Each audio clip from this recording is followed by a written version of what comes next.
L'absence de la pratique cohérente de la métrologie et de la normalisation constitue une des causes des problèmes récurrents que connaît la République démocratique du Congo.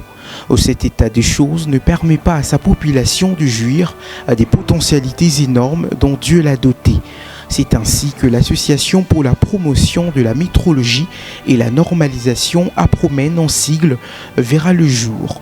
Et depuis plus de 15 ans, elle mettra régulièrement à la disposition de la population congolaise des publications spécialisées, des conférences et depuis quelques mois, des formations sur les fondamentaux de la normalisation et de la métrologie.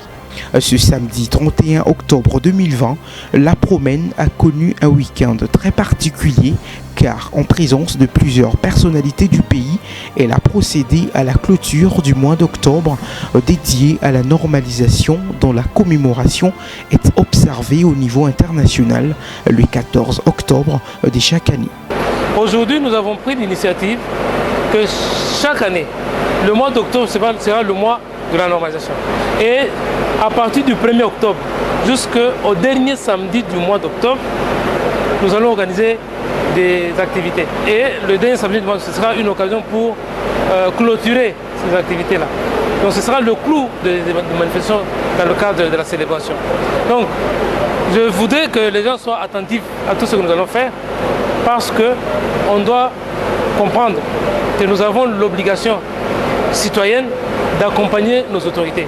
Aujourd'hui, il y a beaucoup de défis, notamment ce phénomène de libre-échange et notre chef de l'État sera président de l'Organisation unitaire africaine et il est parmi les chantres de libre-échange continental.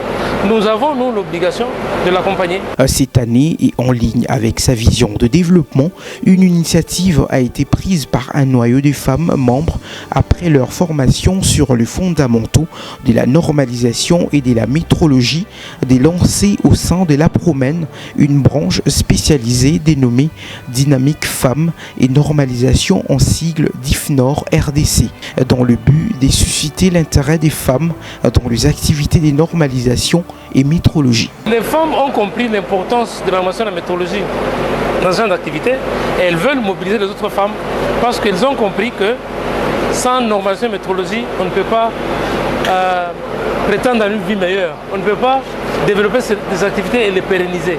Les femmes ont compris ça et elles pensent avoir des atouts pour mobiliser les autres femmes et partant toute la société dans cette dynamique-là.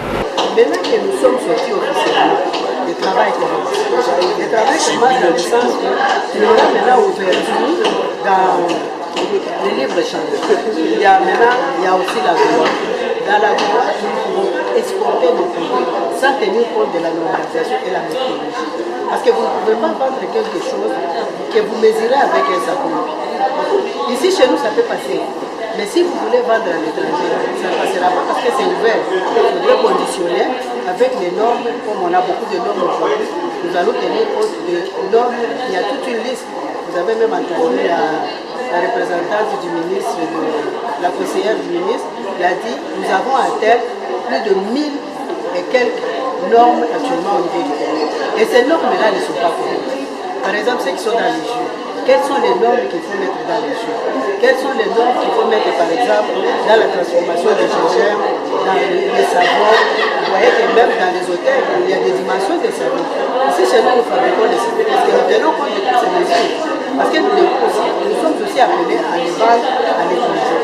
Donc, notre travail commence aujourd'hui pour vulgariser ces femmes et vulgariser les 1000 normes qu'on vient de mettre au niveau de notre pays. Les ministères de l'industrie présents à cette cérémonie s'est dit heureux de voir des Congolais qui militent pour le respect de la normalisation et la métrologie, gage d'un développement économique sûr. Je suis en tout cas émerveillée. Au niveau du ministère de l'Industrie, c'est vrai, on adopte des normes, mais la vulgarisation de ces normes, l'utilisation de ces normes pose problème. Et moi, je me dis qu'aujourd'hui, avec l'arrivée des femmes dans les secteurs, parce que la maman, c'est elle qui va au marché, c'est elle qui va acheter au marché. Si elle-même déjà intériorise que ce que je suis en train d'acheter, ce n'est pas le vrai litre de pétrole, elle va sensibiliser en amont celle qui va vendre du pétrole pour qu'elle achète la quantité qu'il lui faut. Mais si la femme n'a pas compris, c'est un problème. Et puis la femme communique facilement dans toutes les langues du pays. La femme vit aux côtés de ses pères. Et ce sont des femmes qui sont dans l'informel, qui facilement pourront en tout cas communiquer. Moi je crois que je suis vraiment, Dieu félicite et j'encourage l'initiative. Initiative très saluée par les participants qui ont eu des mots justes pour féliciter la grande équipe de la Promène et se disent désormais engagés à faire de cette lutte un cheval de bataille. C'est une très bonne activité, à partir du moment où nous savons ce que cela représente pour le pays, nous savons les avantages que la normalisation et la métrologie représentent pour le pays. C'est une très bonne activité de sensibilisation, de manière à ce que nous puissions avoir cette culture-là de normalisation et de métrologie. C'est une excellente initiative qu'a eu le président de l'association pour la normalisation et la métrologie en RDC à Pronem, de marquer la fin du mois, le mois de la normalisation et de la métrologie. Comme vous le savez, le 14 octobre, c'est la journée mondiale de la normalisation et de la métrologie. Et un sujet dont on parle malheureusement pas beaucoup en RDC. Or, c'est un sujet important. C'est des processus, des concepts dont on ne peut pas se passer quand on aspire au développement. Occasion faisant le larron, des diplômes de mérite ont été décernés aux femmes qui ont suivi la formation de renforcement des capacités sur les fondamentaux de la métrologie et la normalisation.